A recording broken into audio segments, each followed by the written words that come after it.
பிட்காயினை போலவே அதனுடைய சக கிரிப்டோ கரன்சி நாணயங்களான இத்தீரியம், சொலானா போன்ற நாணயங்களுடைய விலையும் பாத்தீங்கன்னா இரட்டை இலக்கத்தை கண்டிருப்பதாக தெரிவிக்கப்பட்டிருக்கிறது. பணம் படைத்தவர்கள் பலர் தொடர்ந்து பிட்காயின்களை பயன்படுத்தி வருவதாக தரவுகள் தெரிவிக்கின்றது. இந்த விலை உயர்வு இந்திய முதலீட்டாளர்கள் மத்தியில் மிகுந்த கவனத்தையும் ஏற்படுத்தி இருக்கிறது. ஆனந்தி, பிட்காயின் விலை வரலாறு காணாத உயர்வை கண்டிருக்கிறது.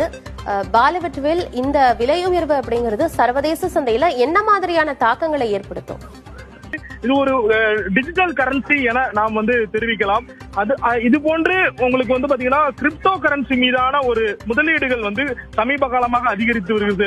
பொதுவாக நிலத்தின் மீது அதிக முதலீடு செய்வார்கள்.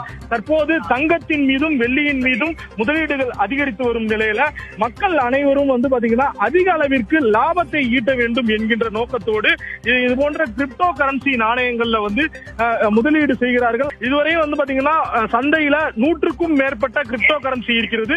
அந்த 100க்கும் மேற்பட்டதுல பிட்காயின் தான் உச்சத்தில் இருக்கிறது. அதை தான் நம்ம பாத்தீங்கன்னா ஒரு பிட்காயினுடைய விலை 1 கோடியை தாண்டி இருப்பதை பார்க்கிறோம்.